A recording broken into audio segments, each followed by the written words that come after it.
Question 21. What is the team's history in the Grand Tournament of Champions? The Mavericks, a tapestry of triumphs and tears. The Houston Mavericks in the Grand Tournament of Champions. Now there's a tale that's as layered as the infield dirt after a doubleheader. Picture this, a ball club that's tasted both the sweet nectar of victory and the bitter gall of defeat, all in the span of a half-decade. They swung from the euphoria of a 4-0 sweep in '75 to the despair of their own sweep at the hands of Pittsburgh, like a jukebox flipping from Sinatra's highs to Cash's lows.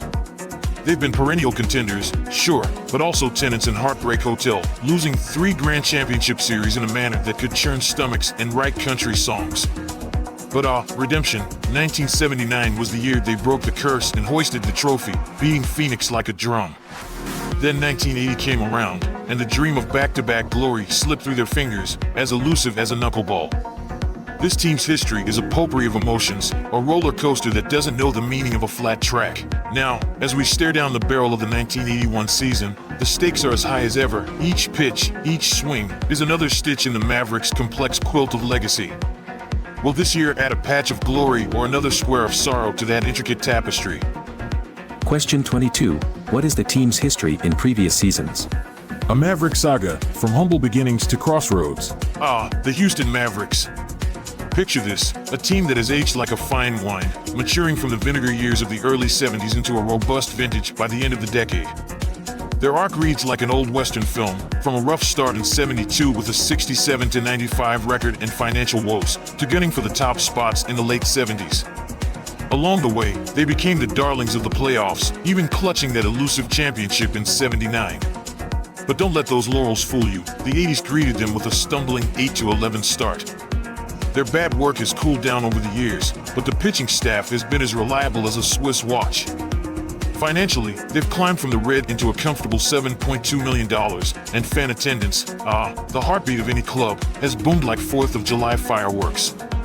Now, as the '81 season unfolds, they stand at a fork in the road, one path leading to renewed glory and the other, well, to the annals of what could have beens. As we sit on this precipice, is this the year the Mavericks soar, or do they tumble into a canyon of lost chances? Question 23. What's your take on last season? The Mavericks' 1980 season, a symphony of highs and near misses. The 1980 Houston Mavericks. Think of them as a rock band that followed up a chart-topping album with another near-platinum hit. They posted a formidable 92-70 record, parked themselves in second place, and made it all the way to the Grand Championship Series, only to lose in a heart-stopping 7-game bout with the Detroit Dukes. But let's not forget the sterling ERA of 3.13, a testament to the team's mound maestros. On the other side of the plate, they may have batted a modest .242, but don't be fooled, they had the magic when the game was on the line. The fans? Oh, they turned up all right, nearly 1.7 million strong, showing loyalty thicker than Texas barbecue sauce. Financially, the Mavericks were as solid as a vintage Stratocaster, with a hefty payroll and a balanced budget to keep the band together. The 1980 season was like a hit single that just missed the top spot, a year of what could have been, but also one that affirmed the Mavericks as a powerhouse act in the Action Baseball League. Question 24.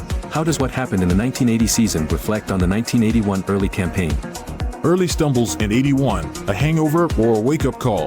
The 1981 season is unfurling like the morning after a raucous party, where the Mavericks are squinting at the sunlight of reality. They've kicked off with an 8-11 record, a stumble out of the gate that clashes like a discordant note with last year's symphony of success. The pitching staff, once the team's cornerstone, is off-key with a ballooning 4.96 ERA. Meanwhile, the offense is strumming a .256 batting average, decent, but not the rousing anthem needed to rally the troops. Even the fans, those die-hard groupies, are holding their applause, with attendance numbers that whisper rather than shout.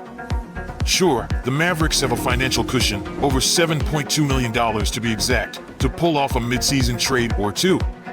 But here's the kicker, the expectations are as sky-high as a Texas summer sun, and the Mavericks better find their shade, or their shine, quickly. Will they shake off this hangover, or is it time to sound the alarm bells? Question 25. What is your take on the current roster? 1981 Mavericks, a tale of 2 seasons, 1 roster. The 1981 Houston Mavericks are like a country song in progress. Some verses are toe-tapping good, and others make you reach for the whiskey. The starting rotation has its anchors in Scott Zell and Nate Higgins, but boy, does the bullpen need a tune-up, with setup men Ernesto Marroquin and Tony Chavarria singing the blues. Valentin Jeffroy, the closer, is the chorus everyone wants to hear, a reliable refrain in the night. On the batting side, catcher Alex Ramirez and outfielder Apostolos Georgiou are hitting the high notes. But middle infielders Felix Alvarez and Ricky Castillo? They're struggling to find the melody. Injuries to Chris Washington and David Travaglini are like missed chords that could throw off the whole song. And while the lineups against right-handers and left-handers look balanced on paper, they need to belt out some hits to really harmonize with fans' expectations. Time will tell if this roster can turn their season into a chart topper or if they'll be stuck playing the B-sides. The Mavericks faithful sure hope they find their rhythm soon.